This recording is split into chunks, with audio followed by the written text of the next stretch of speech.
Le pont des Corbeaux, chapitre 28, Nouvelle vie. Hugo, dimanche 19 août 1945. La fin du mois d'août est très occupée entre notre installation à deux à Genève et les préparatifs du mariage.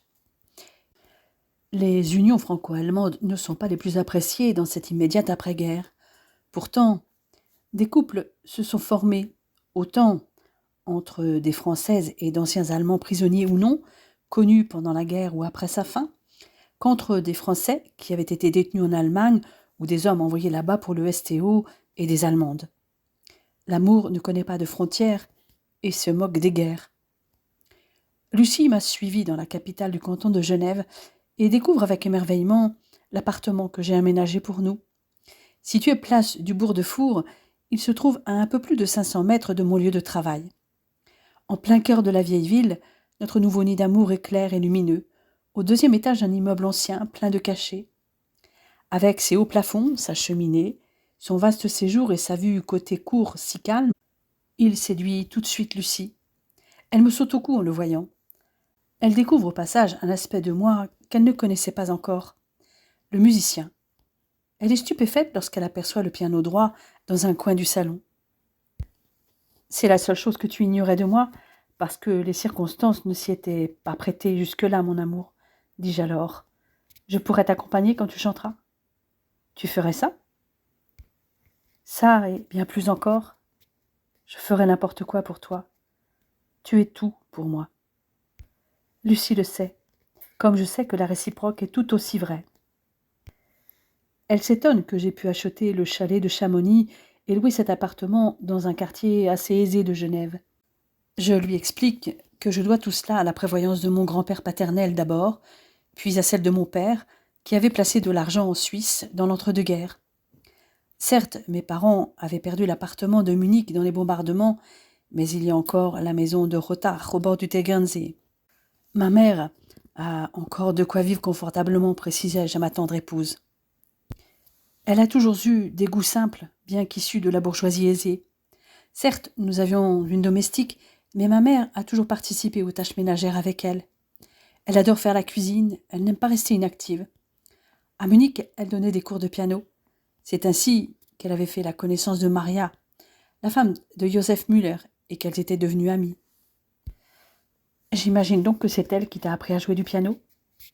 Oui, à moi et à ma sœur. J'ai hâte de la connaître. Tu crois qu'elle m'appréciera? Je n'en doute pas un seul instant.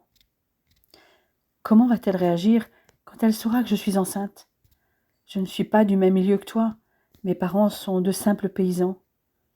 Elle pourrait croire que cette grossesse est un moyen de t'obliger à m'épouser. Je ne peux m'empêcher de rire lorsqu'elle émet cette idée. Toutefois, je m'aperçois vite que Lucie est très sérieuse. Elle m'avait d'ailleurs déjà annoncé, alors que nous étions encore à Chamonix, qu'elle allait chercher un poste d'infirmière dans un des hôpitaux de Genève.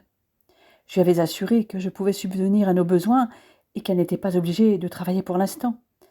J'avais argué qu'il serait certainement difficile de trouver un établissement qui l'accepte alors qu'elle était enceinte de 5 mois et demi et se retrouverait en congé maternité à brève échéance. Elle pourrait reprendre le travail plus tard, quand le bébé serait né. La durée du congé maternité était la même qu'en France. Selon moi, il serait plus sage de chercher un poste au début du mois de mars, et même après. Rien ne pressait. Toutefois, je sais que son métier lui manquera. Ce sera à elle de décider. Mais soudainement, suite à cet échange, je réalise que la passion pour son métier n'est peut-être pas la seule raison dans son entêtement à vouloir travailler. Elle finit par m'avouer qu'elle ne veut pas être à charge et qu'elle désire participer aux frais de notre ménage. Apparemment, être prise pour une femme vénale est sa hantise. Elle s'en inquiète d'autant plus que je lui avais dit dès le départ que mon père avait un poste haut placé chez Siemens et que ma mère était la fille du propriétaire d'une usine près de Cluse. Elle ne sait comment me prouver qu'elle n'est pas une personne intéressée par l'argent, ce dont je n'ai d'ailleurs pas besoin.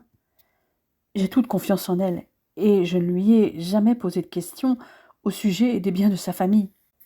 Je dois lui rappeler que la seule question qu'elle m'avait posée sur ma famille concernait la manière dont mes parents s'étaient rencontrés, lui allemand et elle française. Je dois aussi argumenter ferme pour la rassurer. Le simple fait qu'elle veuille contribuer financièrement à notre vie de couple montre assez qu'elle n'est pas intéressée par ma fortune. D'autre part, elle ne m'avait jamais rien demandé et n'était jamais venue les mains vides lorsqu'elle me rejoignait au chalet. Notre relation est tout sauf superficielle, ce qui est généralement le cas lorsqu'une personne est vénale. Au contraire, l'amour que nous éprouvons l'un pour l'autre est profond. Lorsqu'elle avait été arrêtée, n'avait-elle pas eu son rôle d'agent infiltré dans la SS et protégé ma couverture? A contrario, en tant qu'homme qui a de l'argent, je pourrais moi-même vouloir profiter de ce pouvoir sur elle. Ce dernier argument la fait sourire, et elle me déclare qu'elle ne me voit pas ainsi. Nous sommes donc tombés d'accord. La cupidité n'existe ni chez l'un, ni chez l'autre. En revanche, nous partageons les mêmes valeurs humanistes. Hugo, jeudi 30 août 1945. Finalement, ma future femme profite de son repos forcé pour préparer la layette du bébé et apporter sa touche personnelle dans l'appartement, non sans en avoir discuté avec moi. Elle prépare chaque jour des petits plats pour nos repas en amoureux. Lorsque je rentre le soir, nous allons ensemble faire plus ample connaissance avec Genève. Notre logement se situe dans la ville haute, un quartier qui a échappé à la frénésie haussmannienne du siècle précédent, grâce à une loi protégeant les vieux quartiers et leurs ruelles pavées. Dans le prolongement de la place du Bourg-de-Four où nous vivons, se trouve la rue Étienne-Dumont, que les habitants appelaient parfois encore la rue des belles filles, nom jugé choquant par un professeur de l'Académie de Genève qui avait demandé à ce qu'elle soit rebaptisée au XIXe siècle. C'est lors d'une de ces balades que nous avons découvert la petite place de la Madeleine, un endroit qui semble hors du temps, avec un restaurant sans alcool. La taverne de la Madeleine, non loin de la cathédrale Saint-Pierre. Mais un de nos endroits favoris, à 2 pas de chez nous, est la promenade de la Treille, aménagée au sommet des remparts, idéale pour se promener en profitant du soleil au beau jour. Y passent les hommes politiques de la ville qui se rendent à l'hôtel de ville. En fin d'après-midi, c'est le tour des nounous avec les enfants. Juste en contrebas, la place Neuve est le lieu du musée Ratt, du Grand Théâtre, qui a un faux air de l'Opéra Garnier, et le conservatoire de musique. Le tout sous l'œil de la statue équestre du général Dufour, l'unificateur du pays.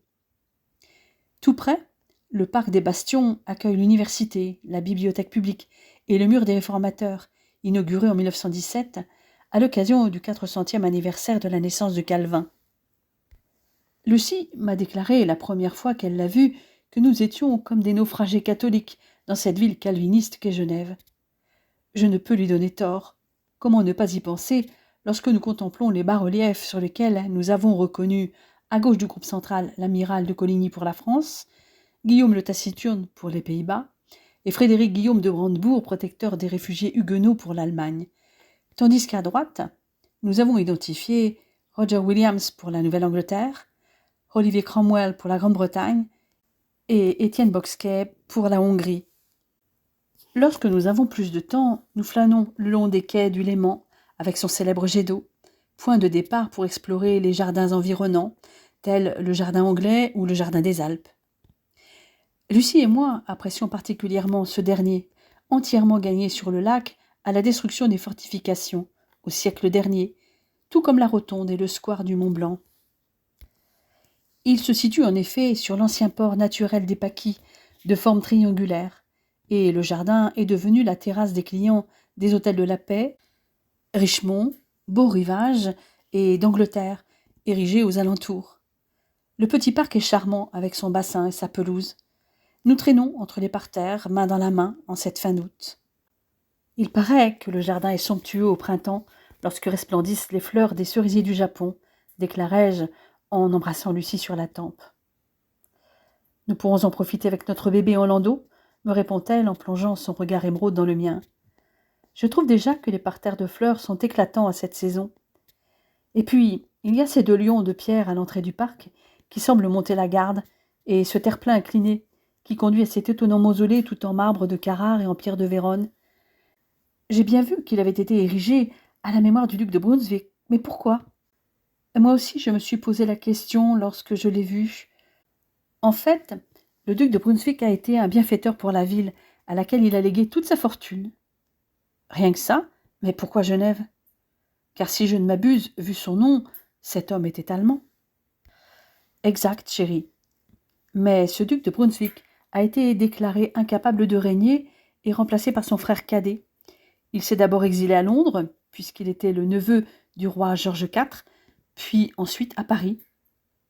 Pourquoi était-il incapable de régner, me questionne Lucie. Il était paranoïaque et souffrait d'un délire de persécution. Pour autant, il était un linguiste distingué, cavalier émérite et également un grand amateur de musique. Investisseur avisé, il avait amassé une immense fortune. Bref, au moment de la guerre de 1870, il a fui vers la Suisse. Il avait 67 ans et était malade, mais il ne voulait surtout pas que sa famille hérite de sa fortune. Il a donc rédigé en secret un testament provisoire à l'hôtel Métropole où il résidait, et il est mort subitement en 1873 à l'hôtel Beau Rivage, où résidait aussi l'impératrice d'Autriche lorsqu'elle était assassinée, constate ma Lucie. Décidément, cet hôtel ne porte pas chance. J'acquiesce avec un sourire et précise que le duc avait émis des conditions dans son testament. Il léguait sa fortune entière à la ville de Genève, pourvu qu'elle érige un monument en sa mémoire, copie du tombeau de Scaglieri à Vérone, et qu'il ait des funérailles mémorables. Bien que l'austère cité calviniste n'ait pas l'habitude de funérailles ostentatoires, elle ne pouvait refuser un cadeau aussi faramineux, et elle s'est pliée aux dernières volontés du défunt duc, annonçai-je. Cette manne a permis à Genève de financer ses grands travaux d'urbanisme pendant plusieurs décennies, tels le Grand Théâtre, de nombreuses écoles, les grilles du parc des Bastions, les promenades du bois de la Bâtie et celles de Saint-Jean, les abattoirs de la Jonction et d'autres créations et élargissements de rues. Nous convenons tous les deux que c'était certainement la meilleure chose à faire. Désormais, ce monument fait partie des incontournables de la ville, et derrière lui s'étend une zone de verdure plantée d'arbres, autour d'un bassin rectangulaire et d'un petit pavillon. De temps en temps, nous poussons jusqu'au parc de l'Ariana, au sein duquel trône le Palais des Nations. Nous aimons flâner dans cet endroit paisible, sous de beaux arbres, tels des cèdres centenaires aux branches impressionnantes, au milieu de prairies, dont l'une bénéficie de l'ombre d'un chêne d'une beauté rare et de pelouses. Ce parc est aussi orné de parterres généreux et d'élégants buis taillés autour du musée suisse de la céramique et du verre, le musée Ariana, de style néo-renaissance, auquel mène une allée de magnolias dont le parfum des grandes fleurs doit être enchanteur au printemps. Genève dispose vraiment d'une continuité de parcs majestueux au bord du lac. Nous savons tous les deux que nous allons nous y plaire et que notre premier enfant y verra le jour.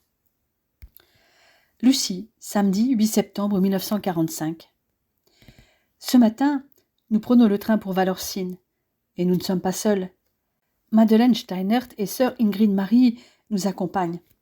Elles sont arrivées hier à Genève grâce à l'intervention de Joseph Müller et ses nombreuses connaissances côté américain. Je fais donc enfin la connaissance de ma future belle-mère et de ma belle-sœur. Et le moins qu'on puisse dire, c'est que le courant passe bien entre nous, pour le plus grand bonheur de mon amoureux. Et je suis heureuse qu'il puisse être conduit à la mairie et à l'église par sa mère.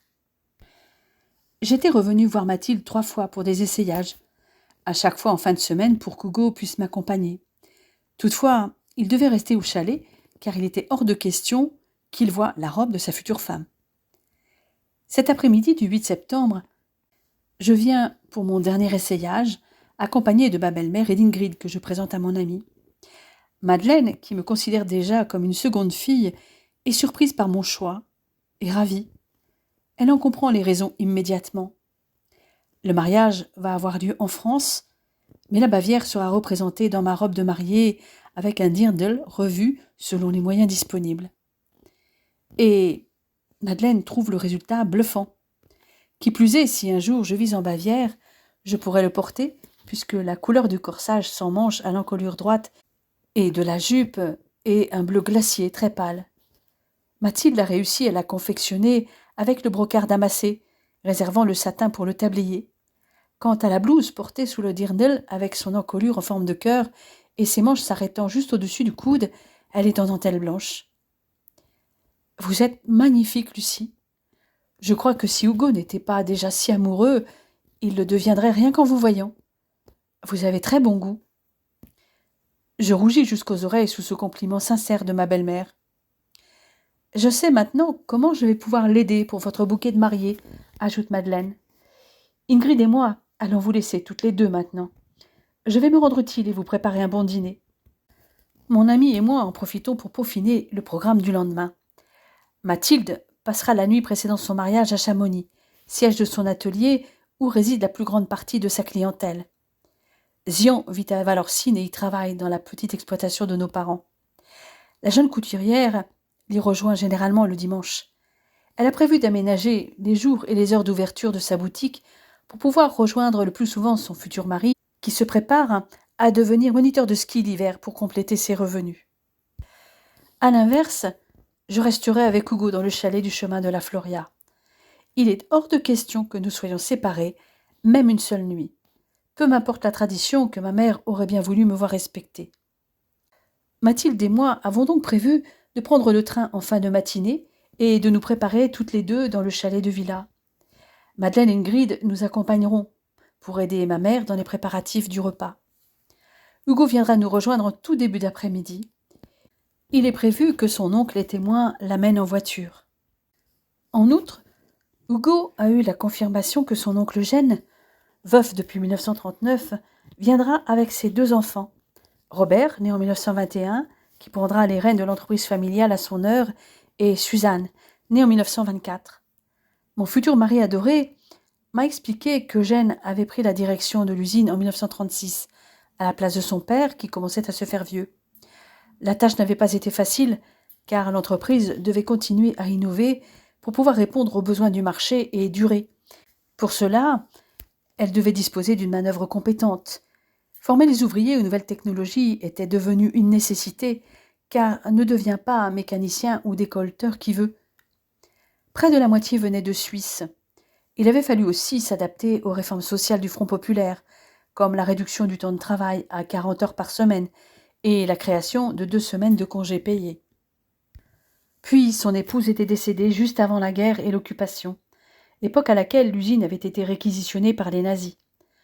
Comme beaucoup d'industriels, il n'avait eu d'autre choix que se plier aux exigences de l'occupant, quoi qu'il lui en coûte. La vie de centaines de personnes dépendait de l'activité de l'entreprise, beaucoup de femmes ayant pris la place des hommes prisonniers. Encore avait-il eu la chance d'être en zone libre jusqu'en 1942. Ce qui ne signifie pas que sa production, comme toute la production industrielle, ne se soit pas faite au profit du Reich, même si c'était à un degré moindre que dans les grandes zones industrielles de la zone occupée. Comme les aciéries d'Ugine, l'usine de roulement à billes d'Annecy, la métallurgie et l'aluminium en Maurienne, et bien sûr l'usine Renault de Saint-Michel, il avait reçu des commandes de l'occupant, d'autant que l'entreprise travaillait déjà avec Siemens bien avant la guerre. Mais cette fois, la production participait à la fois à l'effort de guerre du Reich et au maintien de l'activité au plan local. Alors que la pénurie des matières premières se faisait de plus en plus sentir à partir de 1942 et que la main-d'œuvre qualifiée devenait de plus en plus demandée, l'industrie de décolletage n'avait pas connu en Haute-Savoie d'interruption de travail. Les Allemands étaient soucieux du maintien de la production et passaient de nombreuses commandes et dispensaient globalement les ouvriers du STO. Lucie, lundi 10 septembre 1945. Enfin, le grand jour est arrivé. Mathilde et moi prenons le train pour Valorcine le matin avec Madeleine et Ingrid. Maman se montre un peu intimidée au départ par la mère et la sœur d'Hugo. Elle s'attendait à rencontrer des bourgeoises, comme celles qu'elle croisait quelquefois au village ou à Chamonix, qui regardaient les paysans de haut. Mais elle est vite rassurée par la simplicité des 2 femmes. Ingrid consacre sa vie aux gens dans le besoin et ne répugne pas à la tâche. Quant à Madeleine, elle a su mettre maman à l'aise. Elle vit seule depuis des mois, avec l'aide d'une seule domestique, qui vient quelques heures par semaine pour le ménage, et elle avait l'habitude de faire la cuisine pour sa famille auparavant, et le fait pour elle seule désormais. Mathilde et moi nous préparons ensemble, comme prévu, l'une aidant l'autre pour s'habiller et se coiffer. Ma meilleure amie revêt sa robe de mariée plus traditionnelle, avec une taille cintrée, des épaules dénudées, des manches courtes et une jupe ample. Sa coiffure est dans l'air du temps, avec des Victory Rolls, qui permettent aussi de fixer son voile. Ma tenue est moins classique, et ma coiffure reprend les codes des pays alpins, avec mes cheveux blonds tressés sur le côté et regroupés dans une grosse natte roulée en chignon. Sur les conseils de mon ami, je pique aussi des roses blanches en bouton et des astères bleues dans mes tresses et mon chignon. La croix grille en or, avec d'un côté la Vierge et de l'autre le Christ, portée avec le cœur de Savoie et les boucles d'oreilles savoyardes décorées de rosaces rondes, complète ma tenue et représente ma région. Quand Hugo ramène le bouquet qui m'est destiné, sans pour autant avoir le droit de me voir, à l'instar de Zion, qui ne peut non plus voir sa fiancée, je comprends pourquoi Mathilde a insisté pour que j'orne ma chevelure avec des fleurs qui semblaient avoir été préparées à cet effet. Ce splendide bouquet, que mon grand amour a composé avec l'aide de Madeleine, qui me le remet, contient un parfait mélange de fleurs des montagnes, encore en plein épanouissement en septembre, tels les géraniums vivaces et les astères bleues, avec des roses blanches et des branches de jasmin officinales qui embaument. Vous étiez complice, lançai-je à mon ami et ma belle-mère. Complice, comme tu y vas. Je dirais plutôt chargé d'une mission. Madeleine m'a juste indiqué quelles fleurs contiendrait ton bouquet. Elle était bien placée pour le savoir puisqu'elle a conseillé ton homme. C'est ça. Tu as quand même fourni le ruban, puisque c'est le même que celui utilisé pour la ceinture de mon tablier. D'accord, je plaide coupable. Ose dire qu'il ne te plaît pas et qu'il n'est pas en parfait accord avec ta tenue. J'en conviens de bon cœur. Madeleine me remet aussi un tout petit bouquet d'Edelweiss séché, additionné d'astères bleues, qu'elle fixe au nœud fermant mon tablier et situé sur le côté droit, ce qui indique que mon cœur est pris. Nous quittons le chalet de mes parents au signal convenu avec ma mère, qui nous annonce qu'elle part avec Zian, pendant que Madeleine conduit Hugo à la mairie. Ils sont suivis des invités, parmi lesquels des membres de la famille de Mathilde, tous d'Argentière, de la mienne et de celle d'Hugo, de la presque totalité du hameau de Morzay et des guides amis de mon père, dont la famille Pache. Toutefois, un des amis guides d'Arsène et Louis manqua l'appel. Léon, que nous avions croisé à la fête des guides, avait perdu la vie dans un accident à Lanone quelques jours après. Mon père m'informe que mon Hugo a eu la surprise de voir que son oncle avait aussi amené ses grands-parents. Toutefois, eu égard à leur grand âge, Eugène les a conduits en voiture jusqu'à la mairie, car le grand-père du marié a 79 ans et sa grand-mère 76. En revanche, les cousins d'Hugo se sont joints au cortège. Mathilde, au bras d'un de ses oncles, et moi, au bras de mon père, avons vite fait de rattraper le cortège, et nous fermons la marche. Zian et Hugo attendent avec leurs témoins respectifs l'arrivée des mariés, face à Sylvain Ancet-Servère, le maire de la commune depuis l'année précédente. Ils ne nous voient que lorsque nous sommes à côté d'eux. Instinctivement, Hugo prend ma main avant d'oser me regarder, mais lorsqu'il le fait, il reste un instant, mais de surprise. « Tu es magnifique, chuchote-t-il en portant ma main à ses lèvres douces et chaudes. « Toi aussi, mon amour, réponds-je tout aussi bas. Je remarque qu'il porte le même petit bouquet d'Edelweiss et d'Astère que moi à la boutonnière de son très chic costume bleu marine. Ses vêtements sont toujours d'une élégante sobriété, comme à ce moment avec sa chemise en blanc impeccable, une cravate marine avec de fines rayures blanches, maintenues en place par une pince raffinée, et des derbies impeccablement cirées.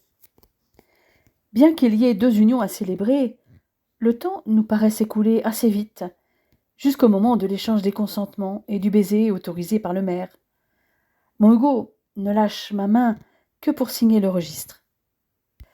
Lorsque nous sortons tous les quatre de la mairie, mon nouveau mari peut enfin rapidement me présenter à ses grands-parents, son oncle et ses cousins, avant que le cortège se reforme pour se rendre à l'église. C'est avec émotion que l'abbé Payot bénit notre union, comme il l'avait proposé au jeune sous-officier allemand rescapé d'un terrible accident qui lui avait avoué être amoureux de moi 1 an et demi auparavant. Certes, Zian et Mathilde sont amoureux, mais le brave curé sait jusqu'où Hugo est allé pour retrouver la femme qu'il aimait, pour qu'elle survive et recouvre la liberté. Il sait aussi ce que j'ai vécu. Nous resterons pour lui les 2 tourtereaux chez lesquels il avait repéré l'amour naissant, et dont il savait certainement plus de choses que beaucoup dans l'assemblée. Comme à la sortie de la mairie, nous sacrifions à la tradition des photos de mariage. Jean et moi avons confié notre appareil photo au fils de Louis Pache, qui s'en donne à cœur joie. Si le bonheur de Mathilde et Zian fait plaisir à voir, celui d'Hugo et moi est encore plus éclatant.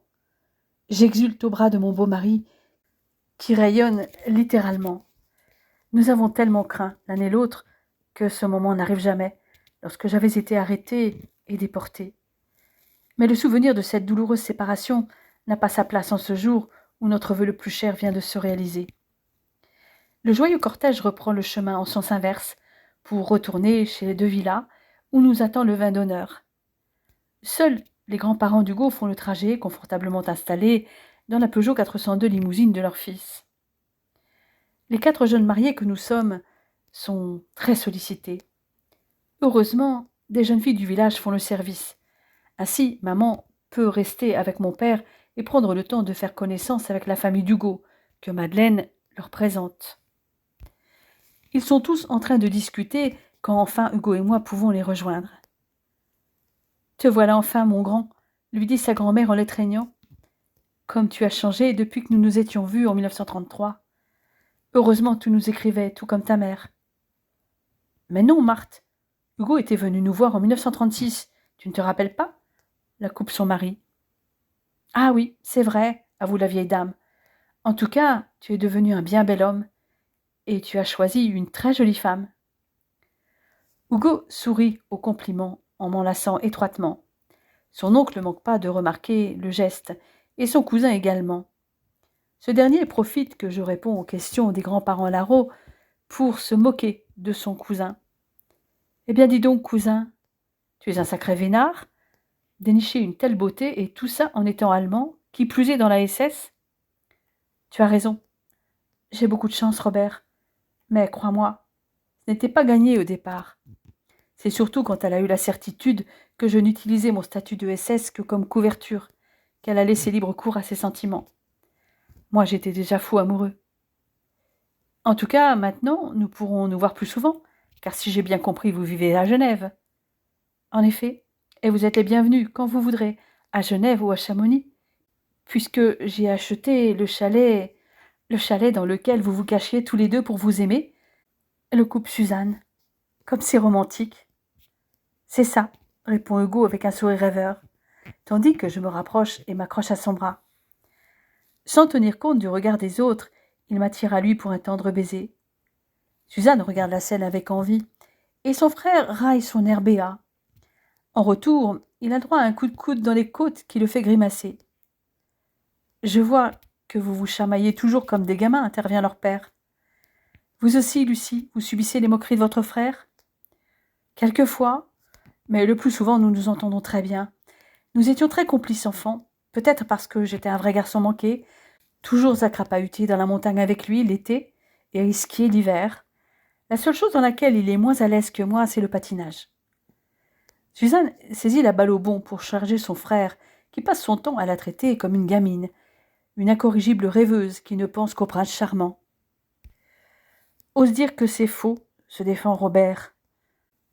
Je viens à la rescousse de Suzanne, en arguant que toutes les jeunes filles rêvent au prince charmant, ce qui ne signifie pas forcément qu'elles manquent d'ambition, ou qu'elles ne veulent pas s'accomplir dans la vie grâce à un métier, ou en devenant une parfaite épouse et mère de famille.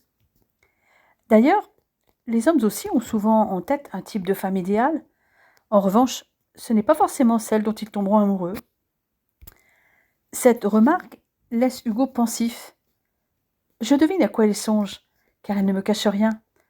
Il se rappelle vraisemblablement le moment où, déjà fou amoureux, il était tombé en admiration devant mon corps mince, un certain soir où nous avions fait des galipettes à moitié, comme l'avait dit Gustave. « Ce ne serait pas ton cas, cousin, » renchérit Robert en s'adressant à Hugo. « Parce que j'avais beau n'avoir que 15 ans, la dernière fois que tu es venu en 36, je n'avais pas les yeux dans ma poche.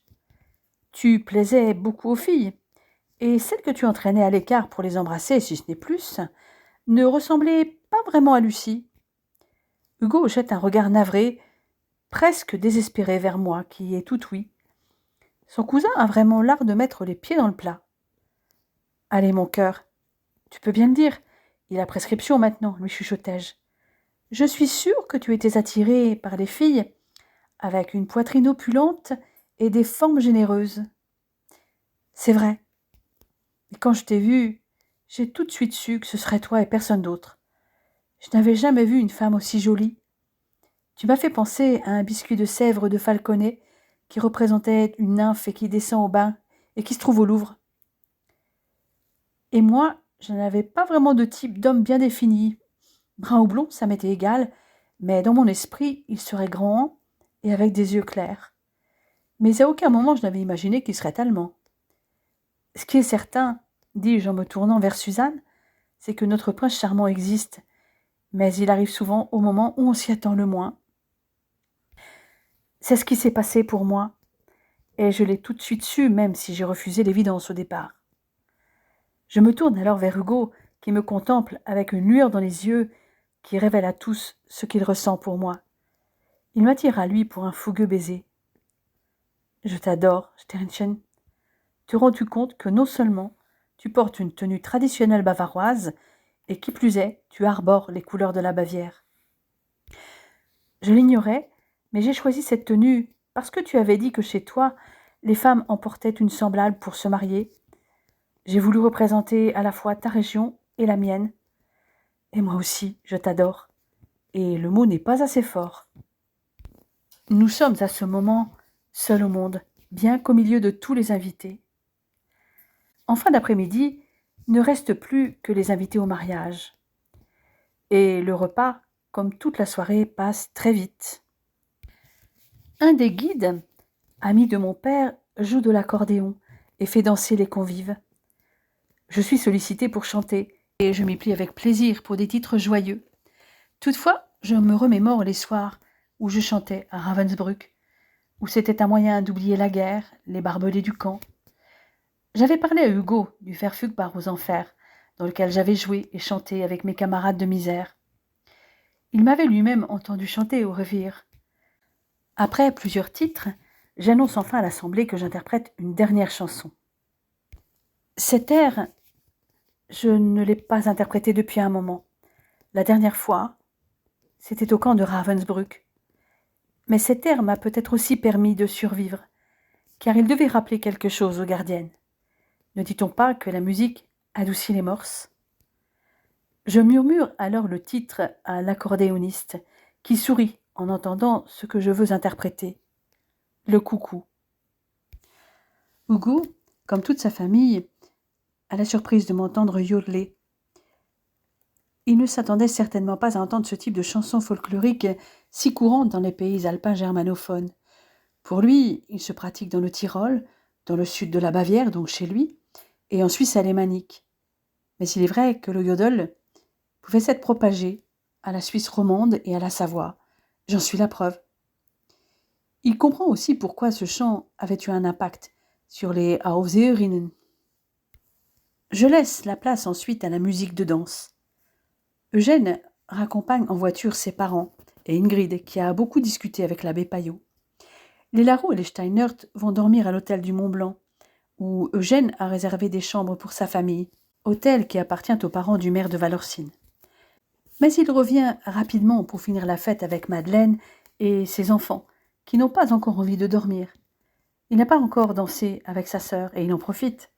Quant aux deux cousins, il ne manque pas de jeunes gens pour danser avec l'un et l'autre. Hugo et moi nous éclipsons avant eux pour aller passer notre nuit de noces à l'hôtel du Buet. Les Larot et Madeleine partent peu après nous pour l'hôtel du Mont-Blanc. Pour la mère d'Hugo, c'est un moyen de se retrouver en famille après des années de séparation du fait de la guerre, mais aussi de la sympathie de Johann Steinert pour le régime nazi. Hugo, mardi 11 septembre 1945. Arrivé dans notre chambre nuptiale, je serre Lucie contre moi et l'embrasse passionnément, la faisant reculer jusqu'au lit. Elle ne pèse pas très lourd malgré sa grossesse. Le contact de la peau nue de ses bras provoque en moi des milliers de frissons de désir. Nos bouches restent scellées et la langue de Lucie cherche la mienne. Mes mains caressent ses joues. Elle se colle encore plus à moi et ne peut que percevoir mon érection. Ce contact si proche me fait réagir et je l'embrasse avec encore plus d'avidité, la mordillant même un peu. Son parfum ombré et l'odeur de cannelle de ses cheveux flottent dans l'air et m'enivrent. Mes mains détachent petit à petit ses cheveux jusqu'à ce qu'ils dévalent dans son dos. Je passe mes doigts dans la chevelure soyeuse. Lucie répond fiévreusement à mes baisers et me déleste de ma veste, de mon gilet, de ma cravate. Ses doigts effleurent mes muscles saillants à travers ma chemise qu'elle commence à déboutonner à la recherche de ma peau. Je l'aide à l'ôter, lui facilitant l'accès. À la vue de mes muscles parfaitement dessinés, elle reste un moment bouche bée. Elle a beau en avoir l'habitude, elle m'a avoué qu'elle ne pouvait s'empêcher de m'admirer à chaque fois. C'est exactement ce que je fais aussi quand je la vois nue. Je profite de ces quelques secondes suspendues pour caresser d'un doigt les lèvres entr'ouvertes de ma femme. Mais celle-ci se reprend, et des nœuds sont tabliés. Elle passe ses mains dans son dos pour commencer à descendre la fermeture éclair de sa robe. J'en écarte les pans, laissant apparaître la courte blouse en dentelle semi-transparente qui fait pigeonner sa poitrine, encore emprisonnée dans le soutien-gorge. Elle fait passer la courte blouse par-dessus sa tête, mettant à nu sa peau, de ses épaules à son ventre bombé. Le mouvement fait aussi glisser sa robe au sol. C'est à grand-peine que je maîtrise mon excitation. D'un murmure à son oreille, je l'invite à se défaire de son soutien-gorge. Son regard plongé dans le mien, Lucie s'exécute et je l'aide à faire tomber le sous-vêtement. Je me délecte un instant du tableau de sa poitrine un peu plus rebondi depuis qu'elle est enceinte, mais toujours ferme et haut placé, ornée de gracieux et sensuels mamelons dont la couleur est passée à un rose plus sombre sous l'effet des hormones. Je l'incite à s'allonger sur le lit et la rejoins après avoir enlevé mon pantalon. Je prends les seins de ma jeune épouse entre mes mains, les embrasse avec ferveur. Elle soupire d'aise, passant ses doigts dans mes cheveux bruns ébouriffés, me caresse la nuque pendant que je me régale de ces mamelons que j'aspire goulûment. La tête collée à sa poitrine, je m'enivre de l'odeur de sa peau. J'ai une furieuse envie d'elle, mais je veux prendre mon temps. Cependant, elle me fixe, les yeux gourmands, pétillants. Pendant que je me déleste de mon caleçon, elle en fait autant avec ses bas, son porte-jartel, et enfin sa culotte, qui atterrit au pied du lit. Tout en nous débarrassant de nos derniers vêtements, nous ne nous lâchons pas des yeux. Lucie continue à me fixer de son regard émeraude, se mordant la lèvre inférieure. Un réflexe d'une sensualité dont elle n'a pas conscience, mais qui a un effet considérable sur moi. Cependant, je ne peux me méprendre sur l'invitation, puisqu'elle la formule clairement. Tout son corps vibre déjà. Elle me couvre de baisers, m'embrasant le cou quand je me retrouve au-dessus d'elle prête à la posséder. Une de mes mains effleure son ventre d'une infinie douceur. Nos deux sexes se frôlent, tandis que les mains de Lucie glissent jusqu'à mes fesses, les palpent, en éprouvent la fermeté. Juste une poussée, et je serai en elle, un délice que je n'arrive plus à repousser. Mais soudain, je sens une main s'emparer de ma virilité, en parcourir la longueur du bout des doigts, le pouce jouant avec son extrémité. « Viens », murmure la voix de la femme que j'aime à mon oreille. Elle n'a pas besoin de le répéter. Mais je prends mon temps, l'embrassant beaucoup, lui mordillant les seins. Enfin, je suis en elle, complètement, et elle laisse échapper une exclamation de plaisir. Elle me maintient contre elle, me serrant, plantant ses ongles dans mon dos, ce dont je n'ai cure, ne pensant qu'à lui donner du plaisir. Nous savons tous deux ce qui plaît à l'autre, et lorsque je bascule sur le dos, elle comprend ce que j'attends. Ce changement de position expose les seins de Lucie à ma gourmandise, et j'en abuse. Ma femme frémit au contact de ses lèvres qui font durcir ses mamelons, de ses mains baladeuses, sans que je ralentisse mes va-et-vient, en variant le rythme et la profondeur.